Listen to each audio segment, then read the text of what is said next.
लेकिन SC/ST act को लेके एक आम धारणा ये भी बनाई जाती है कि इसका दुरुपयोग बहुत होता है। अपनी जाति के और दूसरे लोग जो नॉन SC/ST हैं उसमें दुर्भाग्य ये है कि SC/ST एट्रोसिटीज़ के मामले में कोई पीछे नहीं है। जो सो कॉल्ड OBC हैं उनको भी बड़ा सैडिस्टिक प्लेजर मिलता है SC/ST पर अत्याचार करने में। तो इतना खतरनाक ये चीज़ है।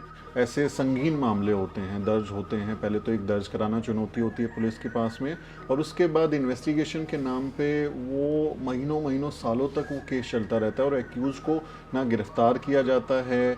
जो दूसरे क्राइम होते हैं उसमें तो वो व्यक्ति अकेला भी होता है, उसके माँ बाप भी ना सपोर्ट करें, अगर कोई बलात्कारी है तो एक डिसेंट माँ बाप भी और भाई बहन भी नहीं सपोर्ट करें कि हमारे परिवार में किसी ने बलात्कार किया है। लेकिन ये केस डिफरेंट है।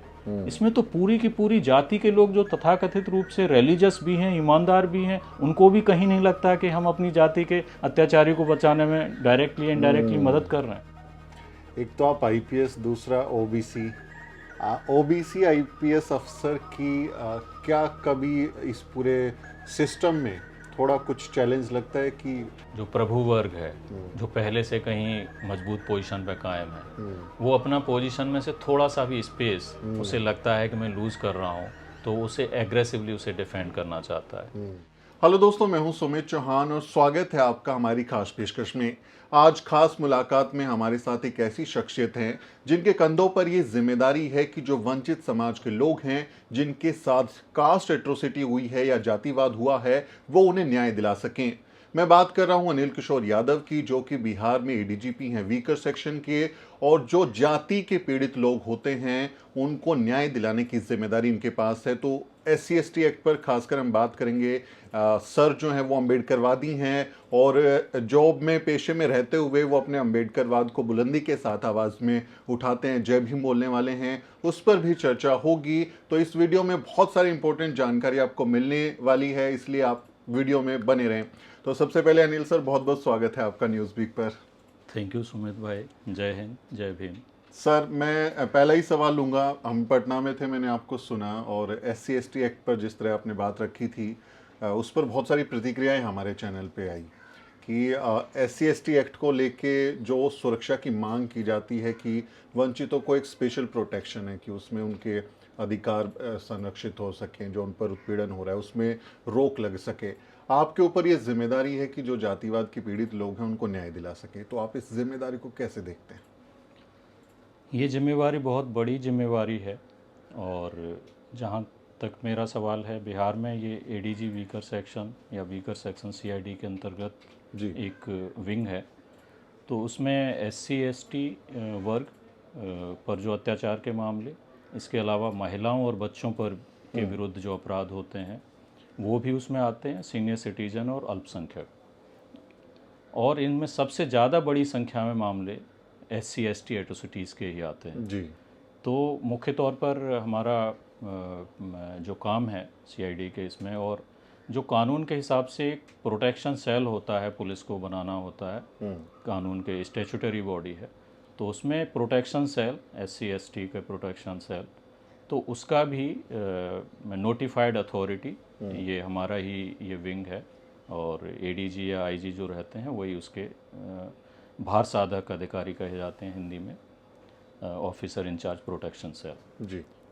तो इसमें ये बहुत ही जिम्मेवारी वाला काम है, और मुझे खुशी है कि हम लोग प्रयास कर रहे हैं, हम और हमारी टीम, जिससे एक अच्छा संदेश जाए, जिसके लिए ये विधि निर्माताओं द्वारा ये कानून लाया गया 1989 में। फिर 26 जनवरी 2016 से अमेंडमेंट भी लागू हुआ, जिसमें इसका दायरा और विस्तृत कर दिया गया। तो इस पर मैं प्रिविलेज्ड हूँ, और मैं तो सरकार का मैं कृतज्ञ हूँ कि इस तरह की बहुत ही महत्वपूर्ण जिम्मेवारी पर मुझे रखा गया है, और मेरी टीम और सब लोग, ये टीम वर्क है, पुलिसिंग और न्याय प्रणाली, न्याय व्यवस्था, तो हम लोग काम करने की कोशिश कर रहे हैं, विश्वास हासिल करने की कोशिश कर रहे हैं, जिससे जो अत्याचारी हैं उनका मनोबल टूटे, और जो अत्याचार पीड़ित हैं उनका मनोबल न्याय पाने के लिए, उनके संघर्ष के लिए प्रतिबद्धता है, उसके प्रति उसमें बढ़ोतरी हो, वो बढ़े। जी। जी। आप चूंकि बिहार में अभी काम कर रहे हैं, ये पूरा भार आपके ऊपर है। बिहार का एक इतिहास रहा है जातीय संघर्ष का, चाहे वो लक्ष्मणपुर बातें हों या हाल फिलहाल की बहुत सारी घटनाएं आती हैं जहां जातीय उत्पीड़न की और वो एक बहुत विभत्स तरीके तक पहुंच जाती है, बहुत एक ब्रूटल अटैक की पोजीशन में होती है। आपने जब जिम्मेदारी संभाली है उसके दौरान कुछ ऐसे केस आए हैं जिसमें आपको लगा है कि बहुत ज़्यादा प्रोटेक्शन की ज़रूरत है विक्टिम्स को, उनको स्पेशल तरीके से ट्रीटमेंट दे के उनको न्याय की तरफ ले जाना चाहिए?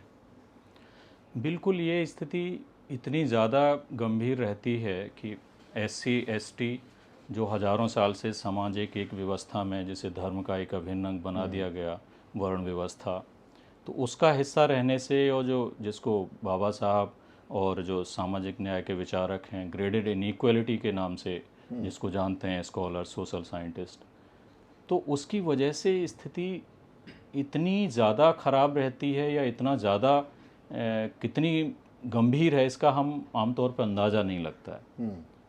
इतना गहरी ये बीमारी है कि शेड्यूल कास्ट, उसमें भी गरीब और उसमें भी महिला या बच्चे, तो इनका उतने ही गुना उनकी वल्नरेबिलिटी बढ़ती जाती है। तो ऐसे मामले भी आए हैं, और जहां मुझे खुशी है कि हमारी टीम ने बिल्कुल पूरी जो कानून जैसा चाहता है उस तरह से, एक दबा हुआ केस था, एक हमारे ही एक डीएसपी ने एक शेड्यूल कास्ट की बच्ची के साथ बलात्कार किया था, वो मामला दब गया था। डीएसपी ने 2017 का मामला था, उसको हम लोगों ने उजागर किया। अभी वो फरार है डीएसपी, केस चार्जशीट हम लोगों ने कर दिया है। तो ये चीज़ें इतनी ज़्यादा रहती हैं कि इसमें ये कानून नहीं होता तो मैं कल्पना ही नहीं कर पाता हूँ कि किस तरह से और हम भविष्य के लिए उम्मीद की किरण हमारे सामने रहती। ये कानून बहुत ही ज़रूरी था, और इसका और जो सख्त किया जाना जो ज़रूरी था, इसी हिसाब से जो मैंने बताया 2016 के गणतंत्र दिवस से इससे और सुधार के साथ ये लागू है। जी। लेकिन SC/ST एक्ट को लेके एक आम धारणा ये भी बनाई जाती है कि इसका दुरुपयोग बहुत होता है। बहुत बार आप देखेंगे खासकर मीडिया की भाषा में या जो आम बोलचाल में जो संगठन होते हैं वो जब इसका इस्तेमाल करते हैं तो बार बार कहते हैं कि भाई ये एक्ट गलत इस्तेमाल किया, ये न्याय भी नहीं मिला इसमें, बाद में वो समझौता हो गया, फर्जी निकला, एक लंबा डेटा अक्सर आता रहता है। तो क्या आपको लगता है आपके अनुभव से कि ये एक्ट को दुरुपयोग में लाया जाता है, गलत इस्तेमाल होता है, या फिर जो विक्टिम है वो न्याय हासिल नहीं कर पाते, प्रक्रिया में कुछ दोष है? थैंक यू सुमित भाई, आपने सवाल उठाया। मैं आपकी माफ़ी चाहूँगा अगर ये मेरा जवाब लंबा हो जाए जी, क्योंकि बहुत गहन विषय है। शुरुआत में यहाँ से करना चाहूँगा कि सिर्फ SC/ST एट्रोसिटीज़ एक्ट के ही मामले में बात नहीं है, बल्कि कमज़ोर वर्गों के कल्याण के लिए दूसरे जो भी कानून लाए जाते हैं वो स्वाभाविक तौर पे जो बायसनेस है, जो वर्ग प्रभु वर्ग है उसकी बायसनेस है, उसका असर पड़ता है। जैसे मैं उदाहरण के लिए बताना चाहता हूँ, इसी के साथ ही जब भी कोई इस बात पे चर्चा होती है तो मैं ये बात ज़रूर मेरे ध्यान में आती है और मैं उसका हवाला देना चाहता हूँ कि महिलाओं पर जो अत्याचार होते हैं उससे संबंधित, उनसे रक्षा के लिए जो कानून स्पेशली बनाए गए हैं, चाहे डाउरी से संबंधित हों या डाउरी डेथ 304B की बात हो, या फिर ये जो 498A IPC की बात हो, तो या फिर sexual harassment at work place वाली बात हो, या फिर ये 354 सेक्शन के और इसको ज़्यादा विस्तारीकरण देने की बात हो, तो इनके प्रति भी बायसनेस की बातें ऐसे लोग बहुत आसानी से बोलते सुने जाते हैं। तो ये सिर्फ संयोग नहीं है कि कमज़ोर जो तबके हैं, एक तो कास्ट के आधार पर जी, और दूसरे वो कास्ट नहीं है लेकिन जेंडर के आधार पर महिला, इन दोनों के बारे में बात उठाई जाती है। लेकिन चाहे इसके बारे में बात उठाएं या उसके बारे में, जो ये बात उठाते हैं उनका तवज्जो चाहूँगा कि वो इस बात पर ध्यान देना बिल्कुल भूल जाते हैं कि क्या जो चीज़ें बिल्कुल निरपेक्ष हैं, इन जेंडर या इस कास्ट निरपेक्ष जो कानूनी प्रावधान है उसका हमारे देश में, हमारे समाज में उनका दुरुपयोग नहीं होता है क्या? लेकिन उनके बारे में तो उतनी मुस्तैदी से बात नहीं होती या उतने आक्रामक तरीके से बात नहीं होती। मैं आपको ध्यान दिलाना चाहूँगा, जो लोग लॉ जस्टिस डिलीवरी सिस्टम से अपने देश में जुड़े हुए हैं वो जानते हैं कि कॉन्जुगल बनाने के लिए या कॉन्जुगल में और गंभीर बनाने के लिए लोग 379 धारा का भी खूब प्रयोग कर लेते हैं। बोले मेरे साथ गाली गलौज की, मारपीट की, और मेरा जो टाइटन घड़ी थी या फलां घड़ी थी वो छीन ली, और ये मैं सोने की चैन पहने हुआ था ये छीन ली। इस तरह की चीज़ें उनके बारे में कोई बात नहीं करता है, कैसे दुरुपयोग होता है और क्यों होता है। ये दुरुपयोग का जहाँ तक सवाल है, मैं ये कहना चाहता हूँ आपको, और जो बताना चाहता हूँ, या जो भी इस बहस में इंटरेस्ट रखते हैं या स्टेक होल्डर्स हैं, उनको ये याद दिलाना चाहता हूँ कि भाई ये चीज़ लार्जर रूप में हमारे जस्टिस डिलीवरी सिस्टम की जनरल फेल्योर से ज़्यादा जुड़ी हुई है, न कि स्पेसिफिक सब्सटेंटिव प्रोविजन से।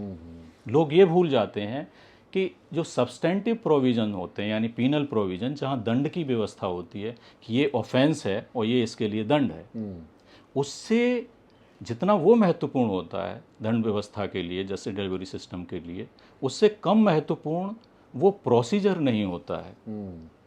बल्कि मेरे विचार में तो वो प्रोसीजर कई बार ज़्यादा महत्वपूर्ण होता है, जो निर्धारित करता है कि सही ट्रांसपेरेंट तरीके से और अकाउंटेबल और फेयर तरीके से जस्टिस डिलीवरी टाइमली मैनर में हो जाती है। तो ये वो लार्जर जो प्रॉब्लम है, जो बहुत गंभीर प्रॉब्लम है जी। और जिसकी मैं तुलना करना पसंद करता हूँ एक मेटाफर के रूप में, कि जो जस्टिस डिलीवरी सिस्टम होता है हमारे इम्यूनिटी सिस्टम की तरह है। आप उससे कंपेयर कर सकते हैं। तो इम्यूनिटी सिस्टम ही असली चीज़ होता है। जो कोई बीमारी आ रही है, अटैक कर रही है, तो वही असली लॉन्चिंग पैड होता है, जहाँ से हम फिर वो लड़ाई उस बीमारी के खिलाफ छेड़ सकते हैं। थोड़ी बाहरी मदद, मेडिसिन वगैरह की मदद से हम उस पर काबू पा सकते हैं। हमारे यहाँ क्या है, इम्यूनिटी सिस्टम का क्राइसिस हो गया है जस्टिस डिलीवरी सिस्टम के फेल्योर की वजह से। उसको मैं कहता हूँ कि हमें हुआ है AIDS, acquired immunodeficiency syndrome. Immunity हमारी कमज़ोर होती जा रही है, हमारे सिस्टम की। जैसे डिलीवरी नहीं तो छोटी सी बीमारी भी हमें परेशान करती। तो जो वेस्टेड इंटरेस्ट वाले लोग हैं, अगर किसी को झूठा मुकदमा करके आपको ये करना है, कानून को लाठी, बंदूक और तलवार के रूप में इस्तेमाल करके आपका शिकार करना है, तो वो उस लूप होल का, जस्टिस डिलीवरी सिस्टम की जो वीकनेसेस हैं, इनहेरेंट वीकनेसेस, या समय के साथ हमने अपने यहाँ और विकसित कर ली, अंग्रेज़ ने बनाया, उससे भी और आगे हम वीकनेसेस के मामले में और बढ़ गई हैं वो। तो उनकी वजह से जो चीज़ें होती हैं उसमें मिसयूज़ करने में लोग सफल हो जाते हैं। तो मिसयूज़ करने में क्यों सफल हो जाते हैं और उसकी लार्जर फिलॉसफी क्या है, वीकनेस कहाँ है, इसको डिस्कशन करने के बजाय सीधे ये कहना बहुत आसान होता है कि 498 AIPC का बहुत महिलाएं दुरुपयोग कर लेती हैं, ये सेक्सुअल असॉल्ट वाले प्रोविज़न 354 वगैरह का महिलाएं दुरुपयोग कर लेती हैं, SC ST एट्रोसिटीज़ एक्ट का ये लोग दुरुपयोग कर लेते हैं। यही फिलॉसफी में कहीं चूक हुई, इसी वजह से वो जजमेंट आया ऑनरेबल जस्टिस उनका जो 2018 में आया था, जिस पे कंट्रोवर्सी हुई, जिसके खिलाफ बड़े एक आंदोलन हुआ, जन आंदोलन हुआ, क्योंकि उसमें बेसिक फ्लॉ है यही कि भाई आप ही के DSP साहब को प्रिलिमिनरी इंक्वायरी करनी है FIR से पहले, तो उन्हें DSP साहब को तो केस का सुपरविजन भी करना है। जब उनमें कोई इशू नहीं है तो FIR लॉज हो गई, उसका केस सुपरविजन करके फॉल्स है तो उसे फॉल्स करिए जिम्मेवारी के साथ। फिर क्यों हमको ज़रूरत है इस चीज़ की जी। तो जो इसके SC ST एट्रोसिटी एक्ट के खिलाफ ये बात आरोप इसलिए और ज़्यादा लगता है क्योंकि यहाँ कास्ट वाला है, जेंडर वाले, महिला वाले से भी ज़्यादा इसको निशाना बनाया जाता है। मैं इस बात से इत्तेफाक नहीं रखता कि भाई इसका मिसयूज ही ज़्यादा होता है या फिर कोई भी स्ट्रिंजेंट प्रोविज़न। मैं कुछ, आप बेहतर मुझसे जानते हैं कि जो स्ट्रिंजेंट प्रोविज़न है जो इससे निरपेक्ष हैं, इवन स्टेट के मदद के लिए या उसके लिए भी बनाए गए, उन स्ट्रिंजेंट प्रोविजंस का भी कैसे हम लोग मिसयूज़ करते हैं। और मिसयूज़ के मामले में हम कहाँ खड़े हैं वो सब जग जाहिर है कि किस चीज़ का क्या मिसयूज़ हो रहा है। तो उस बात से मैं सहमत नहीं हूँ। और उसमें जो चीज़ है तो उसमें हमें ज़्यादा और बेहतरी से इन्वेस्टिगेशन करने की हमारी जवाबदेही रहती है पुलिस की, तो हमारी रेस्पॉन्सिबिलिटी ज़्यादा आ जाती है, नंबर 1। दूसरा, लार्जर रेस्पॉन्सिबिलिटी पूरी जस्टिस डिलीवरी सिस्टम के जो इश्यूज आ गए हैं, जिन पे मैं बेबाकी से मैं बोलता रहा हूँ, अपने जहाँ भी मौका मिलता है, मैं अपने फोरम पे भी जहाँ इस तरह की जो बहस के लिए इनवाइट किया जाता है, मैं बोलना पसंद करता हूँ कि भाई इस देश की सबसे पहली ज़रूरतों में से एक है कि हम ईमानदारी से, हॉलिस्टिक तरीके से, समग्र रूप से जस्टिस डिलीवरी सिस्टम पे बात करें और उसको अकाउंटेबल, ज़्यादा ट्रांसपेरेंट और ज़्यादा एफिशिएंट बनाने के लिए देश में डिबेट हो और उसके आधार पे हम इम्प्रूव करें। वो बहुत ही ज़रूरी है। बहुत ज़रूरी। इसलिए मुझे ज़रूरी लगा, मैंने आपसे माफ़ी मांग ली थी कि ये बिल्कुल, जवाब मेरा लंबा भी हो जाए तो नहीं माफ़ आप कीजिएगा। बिल्कुल, क्योंकि बहुत दिलचस्प चर्चा है और लोगों को पर्सपेक्टिव बिल्डिंग भी होती है सर। ऐसी जब चर्चाएं हम उनको सुनाते हैं, आप जैसे लोगों से, एक्सपीरियंस लोगों से बात करते हैं, तो एक पर्सपेक्टिव बिल्डिंग भी होती है। मेरा अगला सवाल है कि हम देखते हैं कि भारत में जाति जो है, मतलब हम कहते हैं भारत कृषि प्रधान देश है, लेकिन असल में भारत जाति प्रधान देश है, जहाँ जाति एक बड़ी समस्या है। और आप देखें तो बहुत बार ऐसे भी घटनाएं आई हैं कि लोगों को ब्लड चाहिए था, उसमें भी वो जाति को ढूंढ रहे हैं कि हमारी जाति का ब्लड मिल जाए। ऐसे केसेस हैं।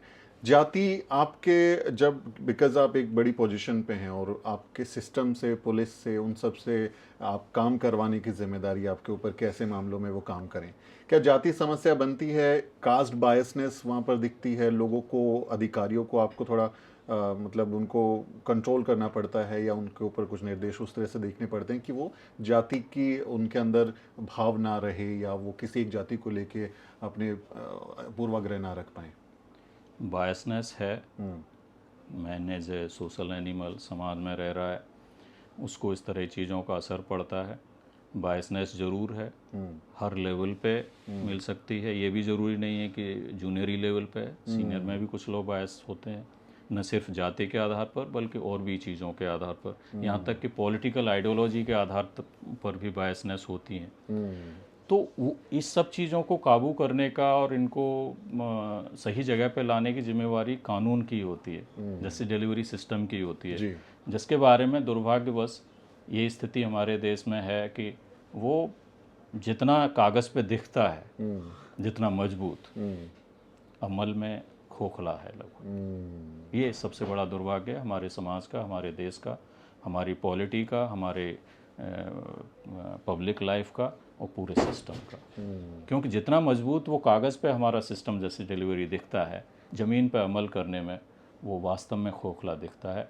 जिसको भी करीब से देखने का अनुभव है, स्टेक होल्डर्स हैं या थोड़ा अच्छे तरीके से ऑब्जर्व कर रहे हैं, कीन ऑब्जर्वर हैं, उनको पता है इस बात का। भले ही कोई स्वीकार करना नहीं चाहे, लिपापोती करना चाहे या मीठी मीठी बातें और जार्गन का इस्तेमाल करके बात को, क्वेश्चन को टाल के या डिफ्लेक्ट करके चला जाए, लेकिन फैक्ट यही है। SC/ST एक्ट पे जैसे आप सुप्रीम कोर्ट के जजमेंट का जिक्र कर रहे थे, उसमें इमीडिएट गिरफ्तारी पर रोक लगी और उसके बाद फिर एक प्रदर्शन हुआ, जिसके बाद फिर से बहाल हुआ वो एक्ट। अभी भी हम लेकिन खबरें सुनते रहते हैं जिसमें ऐसे संगीन मामले होते हैं, दर्ज होते हैं। पहले तो एक दर्ज कराना चुनौती होती है पुलिस के पास में, और उसके बाद इन्वेस्टिगेशन के नाम पे वो महीनों महीनों सालों तक वो केस चलता रहता है और एक्यूज को ना गिरफ्तार किया जाता है, ना विक्टिम को मुआवजा मिल पाता है। क्योंकि मैंने ऐसे कई केसेस अभी राजस्थान में हाल में देखे, मैंने कुछ स्टोरीज़ की जिसमें वो 2 साल हो गए हैं पीड़ित को, लेकिन ना उसमें किसी की गिरफ्तारी हुई है, ना कोई मुआवजा मिला है। ये क्या कानून क्या कहता है इस मामले में कि उनकी गिरफ्तारी होनी चाहिए? कानून क्या स्टैंड है इस पे और क्यों नहीं हो पाती? बिल्कुल कानून का स्टैंड स्पष्ट है। कानून ने जो सेक्शन 18 और फिर बाद में अमेंडमेंट के बाद सेक्शन 18A जोड़ा गया, जो सुप्रीम कोर्ट के उस जजमेंट का बाद में इसको करने के लिए, तो ये सारी चीज़ें से कि इसमें एंटिसिपेटरी बेल का कोई प्रोविज़न नहीं है। सिंपल सी बात है, जिस कानून में एंटिसिपेटरी बेल का कोई प्रोविज़न नहीं है, उसके लिए कानून निर्माता क्या चाह रहे हैं। दूसरा, और भी कई प्रोविज़न है, रूल्स बने हैं उसमें। रूल जहाँ, अगर मुझे ठीक से याद है तो रूल नियम 12 उपनियम 2, वो कहता है कि this is the responsibility of superintendent of police to register an FIR and take effective measures to apprehend the accused. बहुत क्लियर है। फिर चैप्टर 4A, उसके सेक्शंस हैं 15A, उसमें बहुत सारे डायरेक्शंस हैं जिसमें स्टेट की रेस्पॉन्सिबिलिटी है, राज्य की सिस्टम की रेस्पॉन्सिबिलिटी है कि उनके गवाहों को, पीड़ित को डराया धमकाया नहीं जा सके, उनकी सुरक्षा मुहैया कराई जाए। बिना आप एक्यूज अरेस्ट किए अगर आप उसको लॉन्ग रोप दिए हुए हो कैसे सुरक्षा है? यहाँ तो जो दूसरे क्राइम होते हैं उसमें तो वो व्यक्ति अकेला भी होता है, उसके माँ बाप भी ना सपोर्ट करें अगर कोई बलात्कारी है तो, एक डिसेंट माँ बाप भी हो, भाई बहन भी नहीं सपोर्ट करें कि हमारे परिवार में किसी ने बलात्कार किया है। लेकिन ये केस डिफरेंट है, इसमें तो पूरी की पूरी जाति के लोग जो तथाकथित रूप से रिलीजियस भी हैं, ईमानदार भी हैं, उनको भी कहीं नहीं लगता कि हम अपनी जाति के अत्याचारी को बचाने में डायरेक्टली इनडायरेक्टली मदद कर रहे हैं। यहाँ एक्यूज को अरेस्ट किए बिना आप कैसे इसको इम्प्लीमेंट कर दीजिएगा इस कानून को? जो लोग सोचते हैं ऐसा कर सकते हैं वो या तो पाखंडी हैं या नादान हैं, नासमझ हैं। हमारे यहाँ बिहार पुलिस में हमारे अधिकारी 41A का नोटिस दे के इस तरह की चीज़ें कर रहे थे। मेरे आने के बाद मैंने सर्कुलर जारी किया कि नो, आप टाइम लीजिए, भले ही 60 दिन के भीतर अनुसंधान कंप्लीट करना है, कानूनी बाध्यता है। उस दायरे में रहते हुए जितना टाइम ले लें आप, कहीं कोई केस में अभी नहीं इन्वेस्टिगेशन कंप्लीट आ रहा है कि दोषी है निर्दोष है, तो ठीक है, उस हद तक जांच जारी रखिए। लेकिन जिसमें अगर आप पा रहे हैं कि ट्रू है केस, एक्यूजेशन ट्रू है, तो प्लीज अरेस्ट कीजिए। अगर आप अरेस्ट नहीं कर रहे हैं तो आप स्पष्ट तौर पर कानून का वायोलेशन कर रहे हैं। और कानून का सेक्शन 20 एक्ट का साफ कहता है, जिसको सीआरपीसी के सेक्शन 5 के साथ पढ़िएगा स्पष्ट हो जाता है। सेक्शन 20 कहता है कि इस कानून का ओवरराइडिंग इफेक्ट होगा दूसरे लॉज पे। सेक्शन 5 सीआरपीसी का कहता है कि कोई भी स्पेशल या लोकल लॉ जो होंगे किसी पर्पज़ के, उन पे ये सीआरपीसी उस रूप में लागू नहीं होगा। फिर जूरिस्प्रूडेंस का क्लियर है, जनरलिया स्पेशलिबस नॉन डेरोगेंट, लैटिन की मैक्सिम है, मतलब जनरल स्पेशल पर हावी नहीं होगा, बल्कि स्पेशल कोई प्रोविजन, कहीं कोई जनरल प्रोविजन है, फिर आपने कह दिया कि यहाँ स्पेशल प्रोविजन ये है, तो जनरल पर भारी पड़ेगा स्पेशल। ये स्पेशल एक्ट है। और अगर ये सेक्शन 20 नहीं भी होता तो भी जूरिस्प्रूडेंस की स्थापित मान्यता जनरल या स्पेशलिबस नॉन डेरोगेंट के आधार पर भी यही निष्कर्ष निकलता जो मैं अभी निकाल रहा हूँ। यहाँ तो इस कानून में कानून बनाने वालों ने बिल्कुल स्पष्ट दे दिया कि इसका इफेक्ट ओवरराइडिंग होगा बाकी सभी लॉ से। फिर भी हमारे ऑफिसर्स, हमारे कोलीग से कर रहे थे, और मैंने स्टडी की तो देखा एक ज़िले में मैंने लिया तो 81% एक्यूज को खाली 41A का नोटिस दे के हमने ये कर दिया था।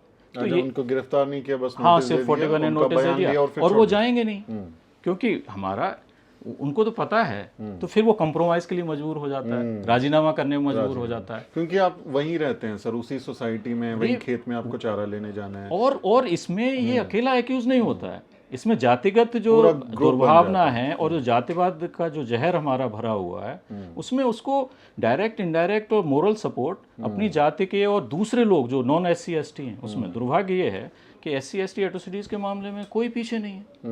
जो सो कॉल्ड OBC हैं उनको भी बड़ा सैडिस्टिक प्लेजर मिलता है SC ST पर अत्याचार करने में। तो इतना खतरनाक ये चीज़ है कि इसको बहुत ही मजबूती से और पैशन के साथ और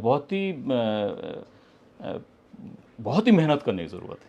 OBC का क्योंकि जिक्र हुआ है तो आपके नाम में भी यादव लगा है, इसलिए हम आपकी पहचान से नहीं जोड़ रहे लेकिन उस सवाल से जोड़ रहे हैं क्योंकि मुझे लगता है जनता को समझने में आसानी होगी। अनिल किशोर यादव IPS हैं, SC ST एक्ट को प्रोटेक्शन के लिए उसको इम्प्लीमेंटेशन की जिम्मेदारी है। ये जो एक्ट है वो OBC पे भी लगता है, OBC जो एट्रोसिटी के एक्यूज होंगे उन पर भी लगता है। तो क्या कभी समाज की तरफ से ऐसा लगता है कि यार आपके लोगों पे लग जाता है केस, थोड़ा सा ढीला रुख रखो, इतना सख्त होने की ज़रूरत नहीं है? हाँ, वो लोग तो चाहते ही हैं। किसी ने बोला भी कि साहब देखिए इसमें तो सबसे ज़्यादा ये लोग प्रभावित होते हैं, तो मैं कहता हूँ कि आप उन्हें सिखाइए, इसीलिए कानून बनाया, कानून बनाने वालों ने कानून बनाया। और कानून ऐसा सख्त, मतलब इंडिया के अकेले चुनिंदा कानून में से, इक्का दुक्का कानून में से ये होगा कि जिसकी जवाबदेही, जिसके इम्प्लीमेंटेशन की संबंधित राज्यों के टॉप एग्जीक्यूटिव अथॉरिटी यानी चीफ मिनिस्टर को दी गई है, जिसमें कहा गया है कि विजिलेंस कम मॉनिटरिंग कमेटी स्टेट लेवल की होगी, उसको चीफ मिनिस्टर हेड करेंगे, जिसमें सारे मेंबर होंगे जो शेड्यूल कास्ट और शेड्यूल ट्राइब से आते होंगे, MLA MLC MPs वो भी होंगे, और कुछ ऑफिसर्स मेंबर होंगे एक्स ऑफिसियो। तो ये इतना महत्वपूर्ण चीज़ है, तो इसके लिए बहुत हमें कानून के साथ साथ समाज में भी जागृति की है। भाई धर्म के साथ जोड़ा हुआ है, वर्ण व्यवस्था, जाति व्यवस्था, इन लोगों ने अपना जो प्रभु वर्ग है उन्होंने अपनी स्वार्थ सिद्धि के लिए किया।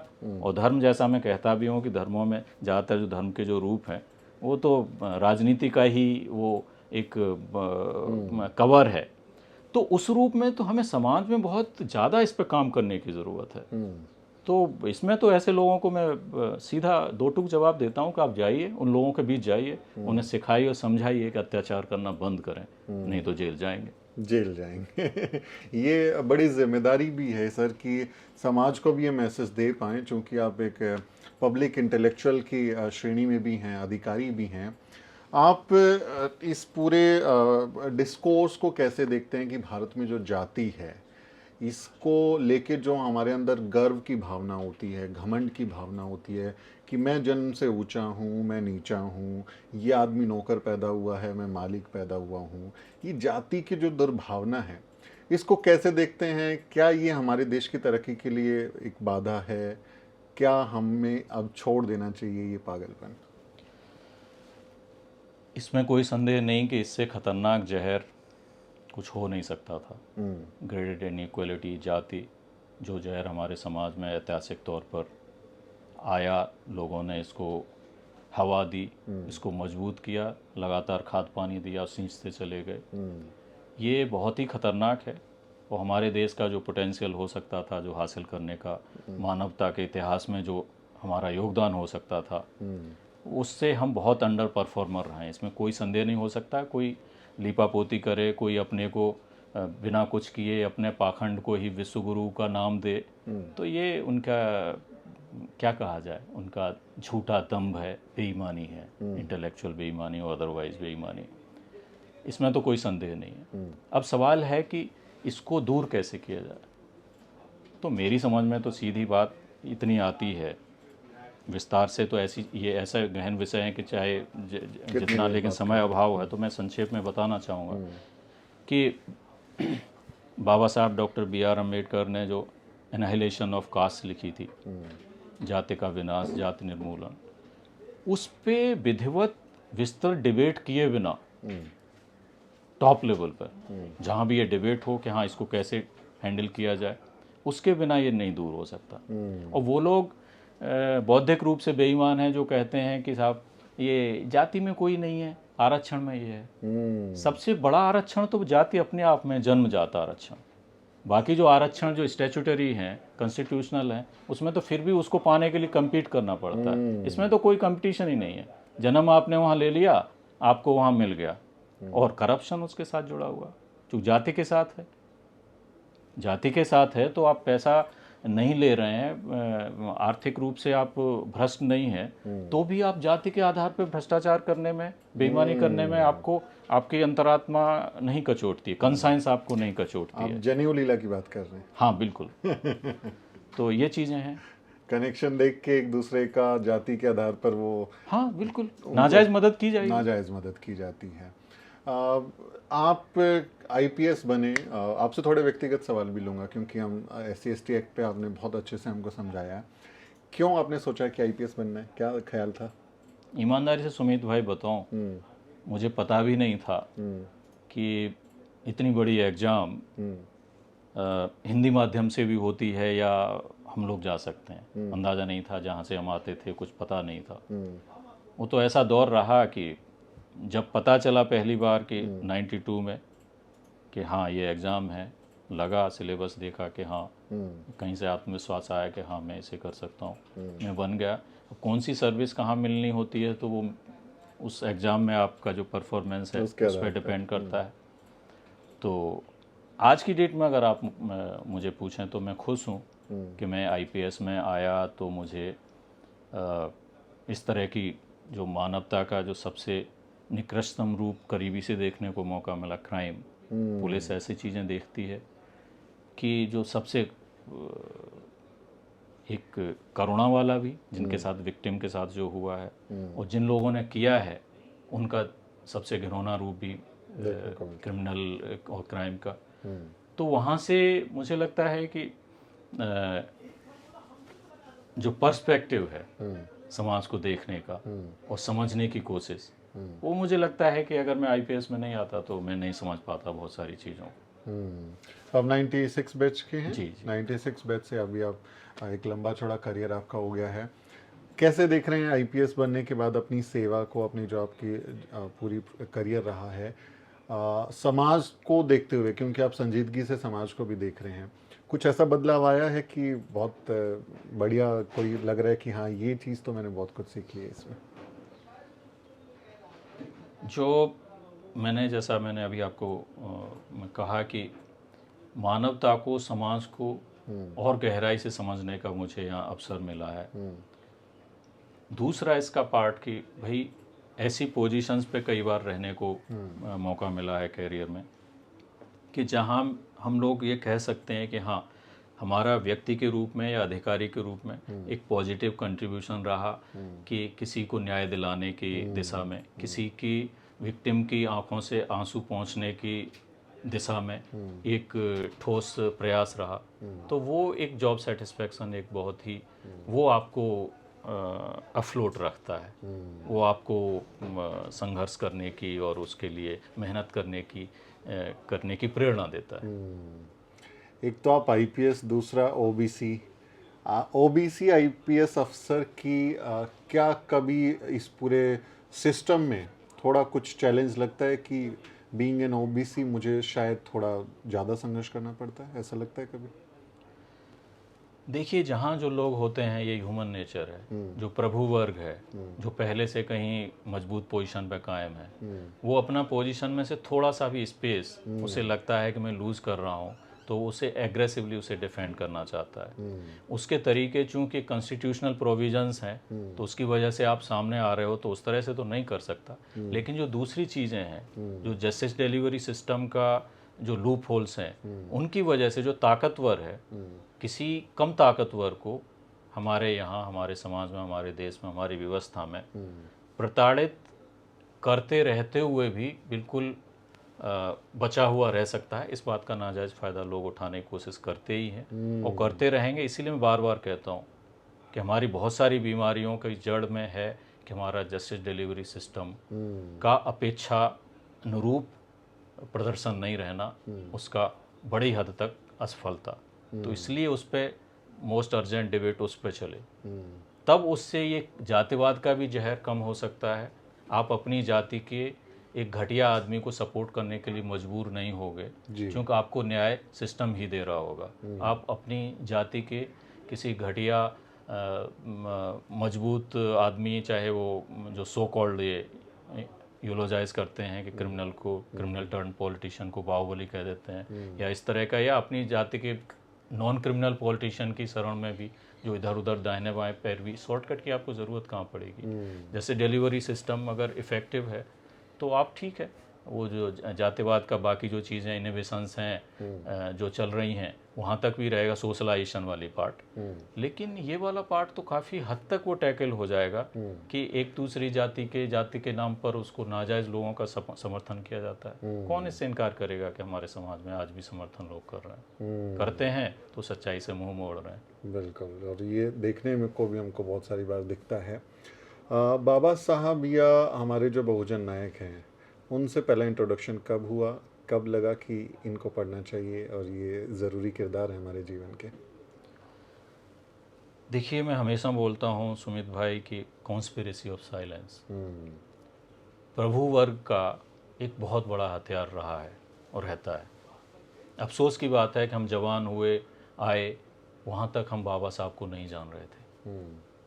हमारे यहाँ सिविल सर्विसेज में, यूपीएससी में राष्ट्र निर्माताओं के रूप में गांधी, नेहरू, टैगोर की बारे में पढ़ाया जाता था, सिलेबस में भी रहता था, लेकिन वहाँ भी बाबा साहब नहीं थे। इस देश के राष्ट्र निर्माता, जो मॉडर्न इंडिया बनाने वालों में बाबा साहब का नाम नहीं रहे जी, या पेरियार का नाम नहीं रहे, या ज्योतिबा फुले का नाम नहीं रहे, तो आप समझ सकते हैं क्या मानसिकता है और क्या चीज़ें हैं। आप बेहतर जानते हैं, मैं ज़्यादा नहीं भी बोलूँ तो भी आप समझ रहे हैं। तो इन वजहों से हम नहीं जान पाए, ये हमारा दुर्भाग्य था।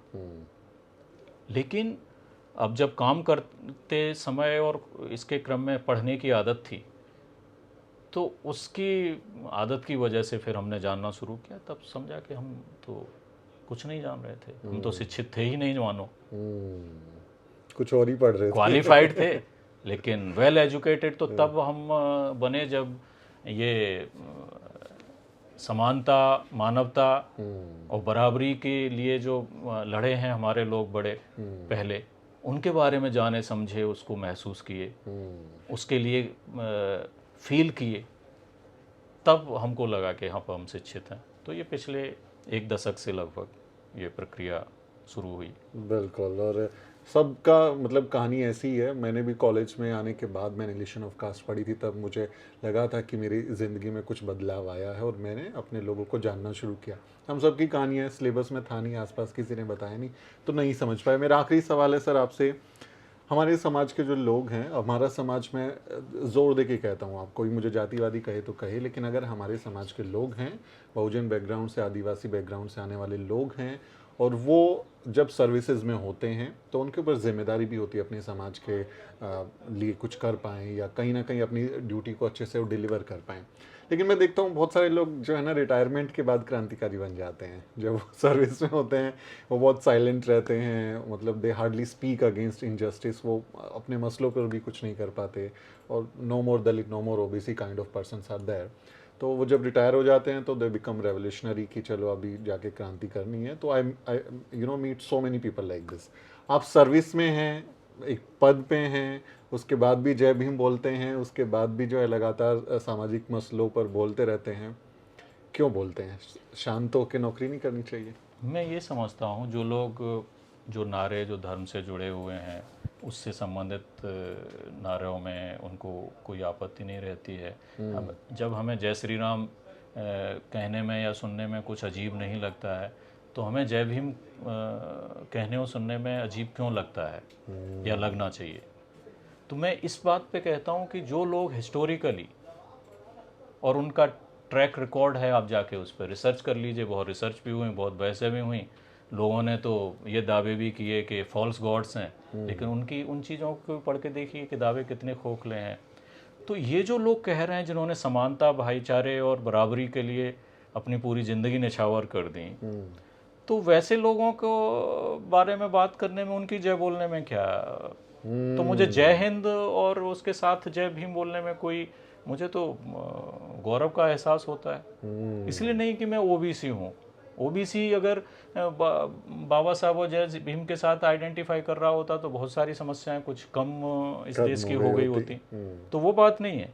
मैंने महसूस किया, आधी जिंदगी या आधी से ज़्यादा जिंदगी जो मेरी गुजरी है उसमें तो हमें नहीं बताया गया, पढ़ाया गया, लेकिन अपने ही स्वाध्याय से कहीं पता चला गया कि हम कहाँ खड़े थे, कैसी चीज़ें हैं, और आज भी चीज़ें हैं, ऐसा तो नहीं है। बिल्कुल। तो बाबा साहब जितना जय हिंद रेलिवेंट है उतना जय भीम भी रेलिवेंट बना रहेगा, क्योंकि उन्होंने ह्यूमनिज्म के लिए काम किया है, मानवतावाद के बराबरी के लिए काम किया है। बिल्कुल जी। और आखिरी तौर पे मैं आपसे चाहूँगा कि जो हमारे दर्शक हैं, खासकर युवा वर्ग के, समाज के, उनको कोई संदेश ऐसा दें कि वो पढ़ लिखें, अपने करियर को, बाकी चीज़ों को ध्यान में दे सकें। क्या संदेश देना चाहेंगे? मैं संदेश देना चाहूँगा अपने दोस्तों को, नन्हे मुन्ने दोस्तों को, मेरे हम उम्र दोस्तों को, और मुझसे सीनियर बड़े भाइयों को, बहनों को, कि पाखंड से बचें। धर्म के नाम पर जो चीज़ें सिखाई गई हैं, चाहे आप किसी भी धर्म को मानने वाले हों, आंखें खोल के उन्हें पढ़ें और समझने की कोशिश करें। कोई भी किताब उस रूप में सच्ची नहीं है जैसा वो लोग दावा करते हैं, फलां के मुख से निकली, या उन्होंने हमारे मैसेंजर को एक फलाना फ़रिश्ता ने सुनाई, वो हमारे अल्लाह के मैसेंजर हैं या उनके मैसेंजर हैं तो उन्होंने बताई। आखिर आपके सामने जो किताबें आई हैं वो किसी ने उसको लिखा है, किसी ने छापा है, और उसकी बेईमानियाँ, उसकी अपनी पॉलिटिक्स और उसकी कमज़ोरियाँ, उसकी अक्षमताएँ वहाँ आई हैं।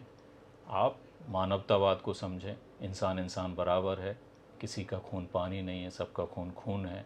किसी भी मज़हब का मानने वाला है, किसी भी जाति में हमने धकेल दिया वो वहाँ पैदा हुआ है। इस चीज़ की सबसे ज़्यादा ज़रूरत है हमारे देश में, और मुझे लगता है कि लंबे समय तक रहेगी।